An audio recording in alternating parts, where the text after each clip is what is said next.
نحمده ونستعينه ونستغفره ونؤمن به ونتوكل عليه ونعوذ بالله من شرور أنفسنا ومن سيئات أعمالنا من يهده الله فلا مضل له ومن يضلل فلا هادي له ونشهد أن لا إله إلا الله وحده لا شريك له ونشهد أن سيدنا ومولانا محمدا عبده ورسوله صلى الله عليه وعلى آله وصحبه وبارك وسلم تسليما كثيرا أما بعد فأعوذ بالله من الشيطان الرجيم بسم الله الرحمن الرحيم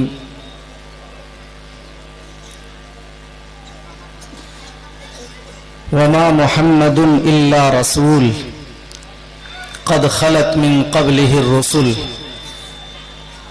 أفإن مات أو قتل انقلبتم على أعقابكم ومن ينقلب على عقبيه فلن يضر الله شيئا وسيجزي الله الشاكرين وما كان لنفس أن تموت إلا بإذن الله كتابا مؤجلا ومن يرد ثواب الدنيا نؤته منها ومن يرد ثواب الآخرة نؤته منها وسنجزي الشاكرين وكأي من نبي قاتل معه ربيون كثير فما وهنوا لما أصابهم في سبيل الله وما ضعفوا وما استكانوا والله يحب الصابرين صدق الله العظيم.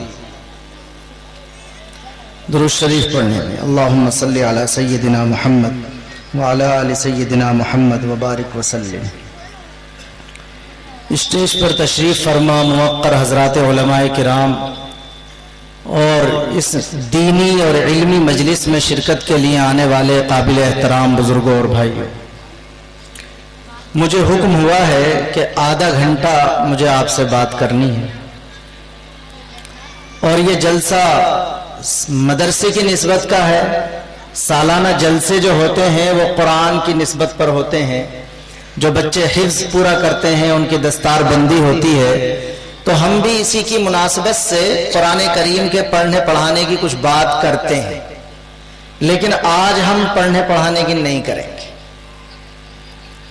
ہم کوئی اور بات کر رہے ہیں اور صرف ایک ہی بات آپ کی خدمت میں عرض کریں گے، اس گزارش کے ساتھ کہ آپ توجہ سے سنیے. اللہ تبارک و تعالی ہم سب کو صحیح طور پر سمجھنے کی اور عمل کی توفیق عطا فرمائے.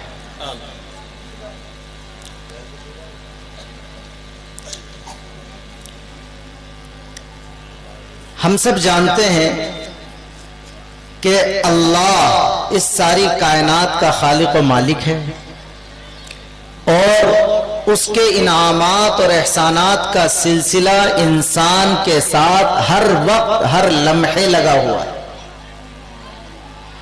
ایک لمحے بھی اگر اللہ کی طرف سے انعام کا سلسلہ رک جائے تو پھر انسان زندہ ہی نہیں رہ سکتا. ہمارے بازوؤں کی طاقت ایک بات کی چیز ہے، ہماری زبان میں چلنے کی چکھنے کی طاقت ایک بات کی چیز ہے، ہماری آنکھوں میں دیکھنے کی طاقت ایک بات کی چیز ہے، ہمارے کانوں میں سننے کی طاقت ایک بات کی چیز ہے، ہمارے پیروں میں چلنے کی طاقت ایک بات کی چیز ہے. سب چیزیں جبھی کام کریں گی کہ جب انسان کے اندر سانس ہو. سانس ہی اگر نہ ہو تو کچھ بھی تو کام نہیں کرے گا.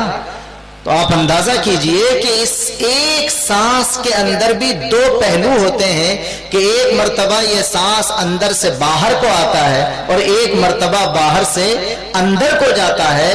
اور احسانات کتنے ہیں کتنے نہیں ہیں شمار نہیں کیے جا سکتے، لیکن ایک سیکنڈ کے لیے بھی اگر اللہ تبارک و تعالیٰ کی یہ مہربانی بند ہو جائے تو اسی دن ہمارا معاملہ ختم، اسی وقت ختم.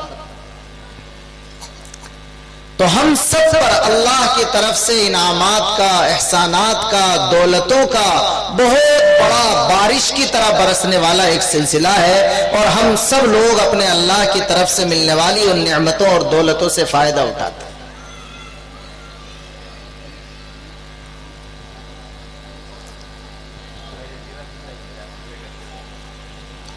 کسی مسلمان سے یہ سوال کیا جائے کہ بھئی تمہارے پاس جتنی بھی نعمتیں اور دولتیں ہیں جو اللہ نے تمہیں دی ہیں، تم ذرا سوچ کر کے یہ بتاؤ کہ تمہارے پاس سب سے بڑی دولت کون سی ہے؟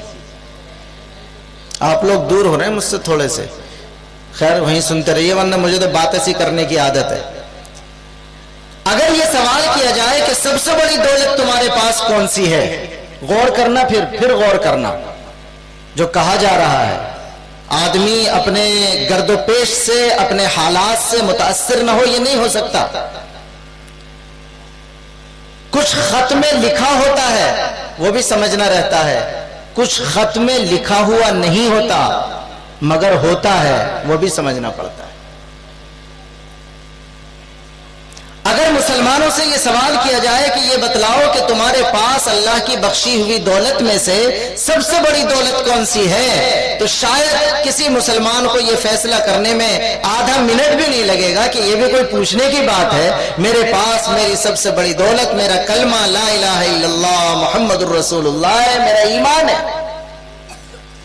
ممکن ہے کہ وہ بندہ نماز نہ پڑھتا ہو، ممکن ہے روزہ نہ رکھتا ہو، ممکن ہے ہم یہ سمجھتے ہو کہ یہ دیندار نہیں ہے، ممکن ہے ہم یہ سمجھتے ہو کہ یہ زندگی سے غافل شخص ہے، ممکن ہے ہم یہ سمجھتے ہو کہ یہ تو نام کا مسلمان ہے، لیکن اگر اسے بھی ذرا توجہ دلا کر یہ معلوم کیا جائے کہ ایمانداری سے فیصلہ کر کے یہ بتا کہ تیرے پاس سب سے بڑی دولت کون سی ہے، تو ہم کسی سے بدگمان نہیں ہیں۔ گیا گزرا مسلمان بھی یہی بتائے گا کہ یہ کوئی پوچھنے کی چیز ہے، میرے پاس میرے اللہ کی دی ہوئی سب سے بڑی دولت میرا ایمان۔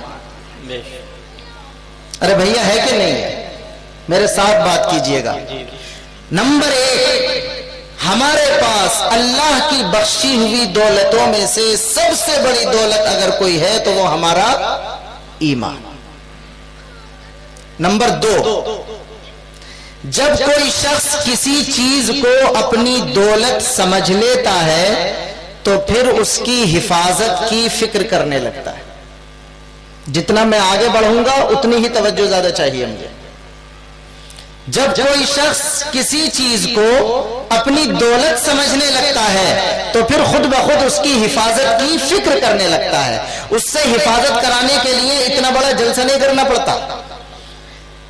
کسی کی دولت کی اگر اس سے حفاظت کرانی ہو تو اس کی خوشامدیں نہیں کرنی پڑتی، اسے ڈانٹنا ڈپٹنا نہیں پڑتا، اسے ٹھوڑی میں ہاتھ ڈال کر کے سمجھانا نہیں پڑتا۔ جب دل میں اس کے یہ بات آ جاتی ہے کہ یہ چیز میری دولت ہے، یہ چیز میرا سرمایہ ہے، یہ چیز میری بہت بڑی قیمتی چیز ہے، تو پھر اسے نہ ڈانٹنے کی ضرورت ہے، نہ سمجھانے کی ضرورت ہے، نہ خوشامد کی ضرورت ہے، نہ جلسے کر کے تقریریں کرنے کی ضرورت ہے۔ بغیر کسی کے کچھ کہے وہ خود بخود اپنی دولت کی حفاظت کی فکر میں لگ جاتا ہے کہ نہیں بھی ایسا؟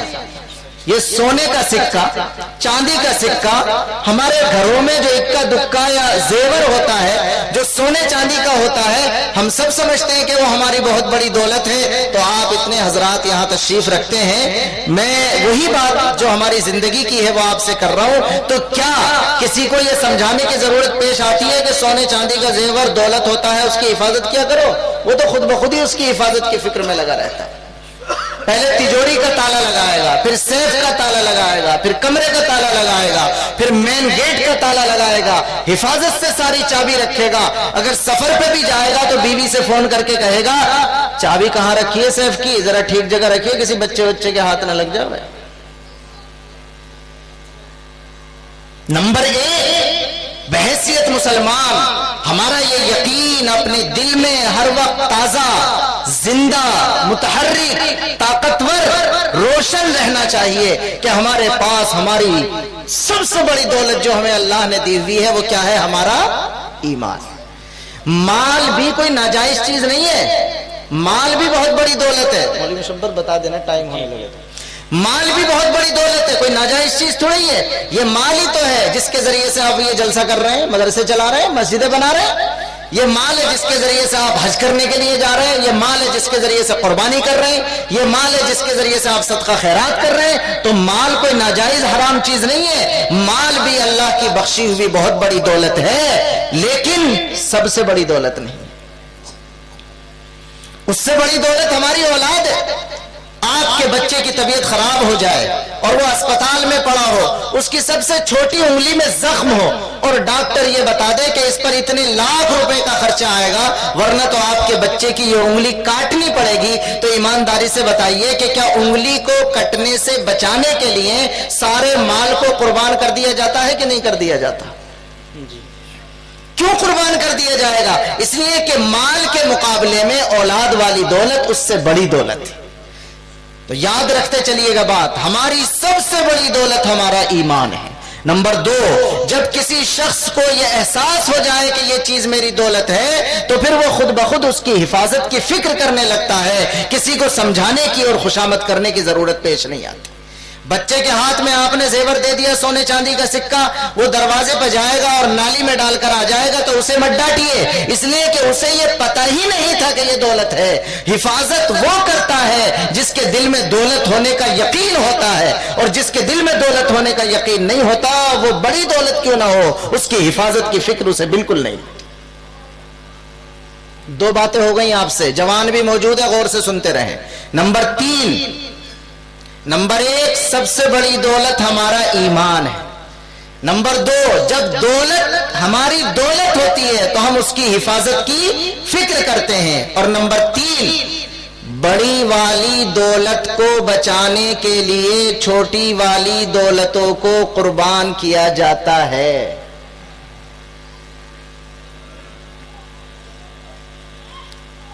میں رک گیا تھوڑا سا تاکہ میری پوری بات آپ کے دل تک پہنچ جائے. بڑی والی دولت کو بچانے کے لیے چھوٹی والی دولتوں کو قربان کیا جاتا ہے, اور یہ قربان کرنا بے وقوفی نہیں ہے بلکہ اعلیٰ درجے کی عقل مندی ہے.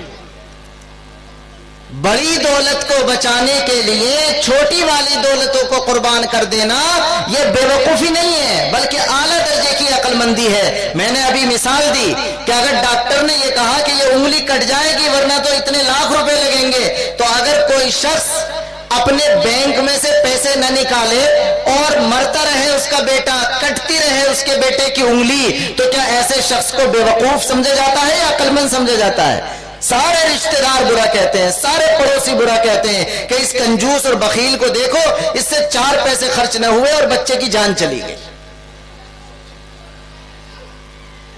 اور جو عقل مند لوگ ہوتے ہیں وہ اپنا زندگی بھر کا کمایا ہوا بھی خرچ کر دیتے ہیں, قرض لے کر بھی خرچ کرتے ہیں, دکان مکان زمین بیچ کر بھی خرچ کر دیتے ہیں. اس کا مطلب یہ ہے کہ عقل مندی کی بات یہ ہے کہ اگر بڑی والی دولت کو بچانے کی ضرورت پیش آئے تو چھوٹی والی دولتوں کو کیا کر دیا جائے؟ قربان کر دیا جائے.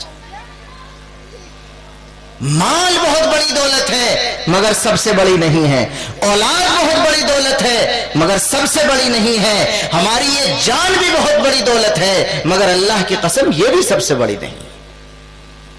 ایک مومن کا ایمان یہ ہے کہ اس کے پاس اللہ کی بخشی ہوئی دولتوں میں سے سب سے بڑی دولت اگر ہے تو وہ صرف اس کا یقین ہے, وہ صرف اس کا کلمہ ہے, وہ صرف اس کا ایمان اور ایمان ہے. فضائل اعمال تو پڑھتے ہوں گے آپ, یا جو بھی کتاب آپ پڑھتے ہو, فضائل اعمال ہمارے ہاں مسجدوں میں پڑھی جاتی ہے. اس میں شروع میں حکایات صحابہ کا چیپٹر ہے, حکایات صحابہ پڑھی جاتی ہے. حکایات صحابہ ساری کی ساری کیا ہے؟ سارے صحابہ کی یہی تو تاریخ ہے کہ صحابہ نے ایمان والی دولت کو بچانے کے لیے اپنی مال والی دولت کو بھی قربان کر دیا, اپنی اولاد والی دولت کو بھی قربان کر دیا, اور اپنی جان والی دولت کو بھی قربان کر دیا. لیکن اگر دنیا سے بچا کر کے لے کے گئے تو وہ کون سی دولت؟ ارے بھیا بولو, بولنے کی ضرورت ہے. جب بولو گے جبھی تو دل میں آئے گا. وہ پانی کا ایک چھوٹا سا قطرہ بھی پتھر کی چٹان پر پڑتا رہے تو بڑے بوڑھے بتاتے ہیں اس میں سوراخ کر دیتا ہے. جب بچے کے دل کی تختی پر ایمان کو بولا ہی نہیں گیا, لکھا ہی نہیں گیا, تو کیا گارنٹی ہے اس بات کی کہ وہ اپنے ایمان کی دولت کا سودا نہیں کر لے گا؟ ہماری سب سے بڑی دولت ہمارا ایمان, اور جب کوئی چیز دولت ہوتی ہے تو آدمی اس کی حفاظت کرتا ہے. اور نمبر 3, بڑی والی دولت کو بچانے کے لیے چھوٹی والی دولت کو, ارے بولو, قربان کیا جاتا ہے. اور یہ قربان کرنا بے وقوفی نہیں بلکہ اعلیٰ درجے کی عقل مندی ہوتی. 3 باتیں ہو گئیں. چوتھی بات, سننا ہو غور سے، تقریر نہ کر رہا میں، آج باتیں کر رہا ہوں۔ چوتھی بات، کئی مرتبہ ایسا موسم ہوتا ہے کہ دولت کی حفاظت آسان ہوتی ہے۔ بعض موسم ایسے ہوتے ہیں کہ جس میں اپنی دولت کی حفاظت کیا ہوتی ہے؟ اپنے سامان کی حفاظت آسان ہوتی ہے، اور کئی مرتبہ ایسا موسم آ جاتا ہے کہ اس میں حفاظت کرنا کیا ہو جاتا ہے؟ مشکل ہو جاتا ہے۔ جب دولت کی حفاظت کرنا آسان ہو تو ٹھیک ہے، لیکن اگر ایسا موسم آ جائے کہ دولت کی حفاظت کرنا مشکل ہو تو کیا حفاظت کرنا چھوڑ دیا جاتا ہے یا ڈبل محنت کی جاتی ہے؟ ارے بولو بھیا، بولو، باسکے کے لوگوں بولو وہاں تک۔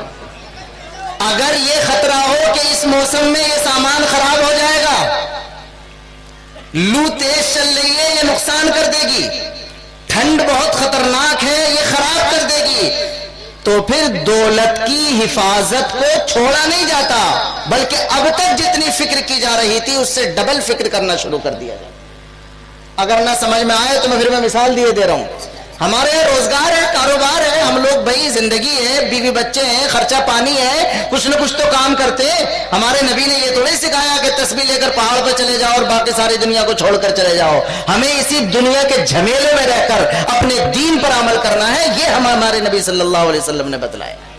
ہماری دعا مشہور ہے جو سب کو یاد ہے، ربنا آتنا فی الدنیا حسنہ وفی الآخرۃ حسنہ، اے اللہ ہماری دنیا بھی اچھی کر دے اور ہماری آخرت بھی اچھی کر دے۔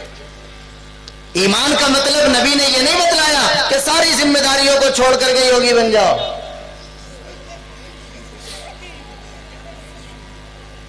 بس تسبیح لو اور پہاڑ پر جا کر کے بیٹھ جاؤ، یہ نہیں۔ اللہ کے نبی صلی اللہ علیہ وسلم نے اسی دنیا میں رہ کر دین کو بنانا سکھایا ہے۔ آپ نے کاروبار بھی کیا ہے، آپ بازاروں میں بھی گئے ہیں، آپ کی دوستیاں بھی رہی ہیں، آپ کی دشمنیاں بھی رہی ہیں، آپ کی محبتیں بھی رہی ہیں، آپ سے لوگوں کو اختلاف بھی رہا ہے۔ اسی دنیا کے جھمیلوں میں رہ کر اپنی آخرت کو بنانا، یہ نبی پاک علیہ السلام نے فرمایا۔ عرض میں یہ کر رہا تھا، نمبر 4، جس موسم میں حفاظت آسان ہو تو کوئی بات نہیں ہے، لیکن اگر موسم بدلنے لگے تو حفاظت کو چھوڑا نہیں جاتا، بلکہ حفاظت کی فکر کو ڈبل کر دیا جاتا۔ میں مثال دے رہا تھا، آپ نے اپنے گھر میں کوئی گیہوں لے کر ڈال لی ہے، کوئی اناج لے کر ڈال لیا، کوئی کھل لے کر ڈال لی، کوئی چیز لے کر ڈال لی کہ اس کا ریٹ آئے گا ذرا ٹھیک ٹھاک سے، 2-4 مہینے کے بعد 2-4 پیسے کا نفع ملے گا تو اسے نکال دیں گے۔ ارے بھائی کرتے ہیں کہ ایسے نہیں کرتے، 4 پیسے کے فائدے کے لیے کرنا پڑتا۔ اب مثال کے طور پر، مثال سمجھا رہا ہوں، غور کرنا، آپ نے کوئی ایسی چیز لے کے ڈال لی جو سردیوں میں تو ٹھیک رہتی ہے مگر گرمیوں میں خراب ہو جاتی ہے، تو پہلے تو آپ پوری کوشش یہ کریں گے، یاد ہے میں نے کیا کہا تھا بیٹھتے ہوئے؟ جو بولا جا رہا وہ بھی سمجھنا، جو بولا نہیں جا رہا وہ بھی سمجھنا۔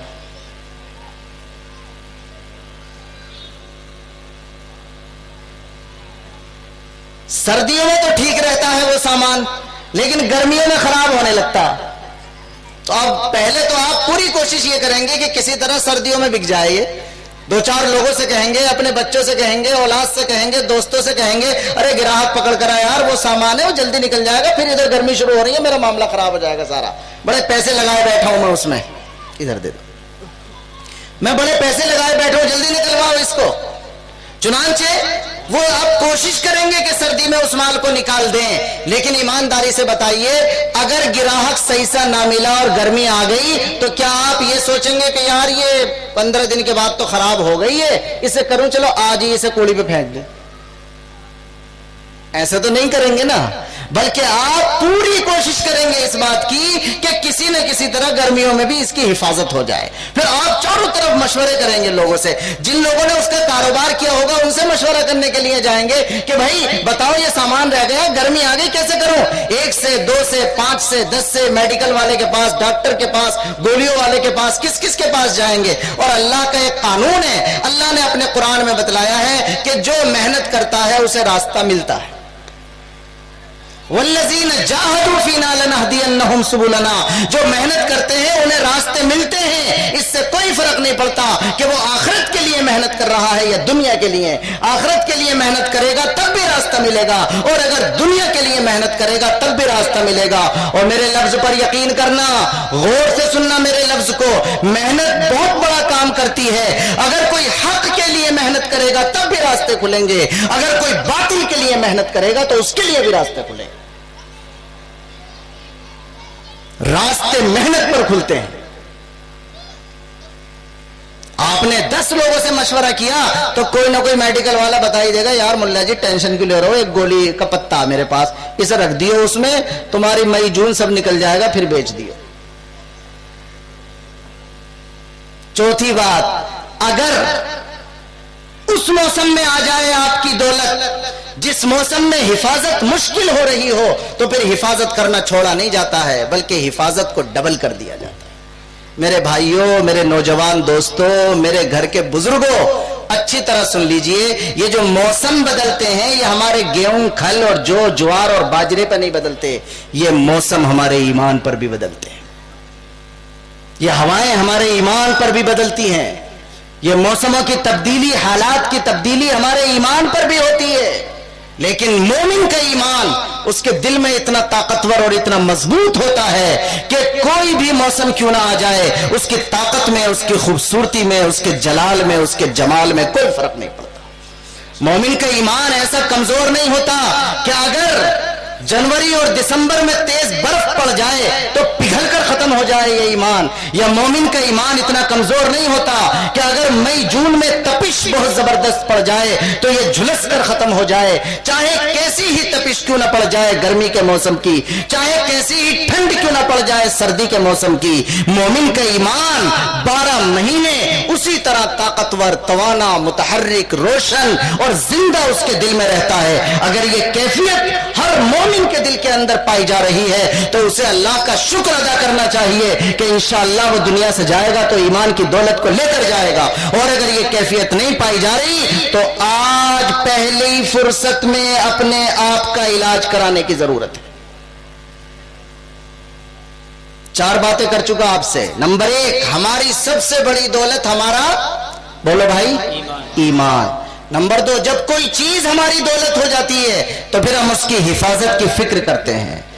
نمبر 3، بڑی والی دولت کو بچانے کے لیے چھوٹی والی دولت کو قربان کیا جاتا ہے، اور یہ قربان کرنا بے وقوفی نہیں بلکہ عقل مندی ہوتی ہے۔ اور جب عام حالات ہوتے ہیں تو حفاظت آسان ہوتی ہے، لیکن اگر موسم کی تبدیلی ہو جائے اور حفاظت کرنا دولت کی مشکل ہو جائے تو پھر حفاظت کرنا چھوڑا نہیں جاتا بلکہ حفاظت کرنے کو بڑھا دیا جاتا ہے۔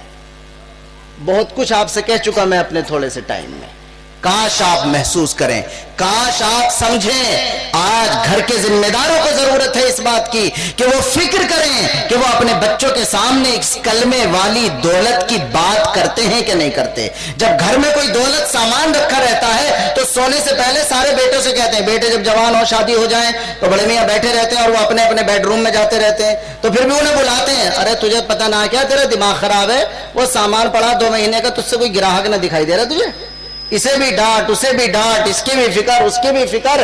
لیکن کیا کبھی ہم اپنے بچوں کے ایمان کی فکر کرتے ہیں؟ کیا ہم ان کے دل کی تختی پر ایمان لکھتے ہیں؟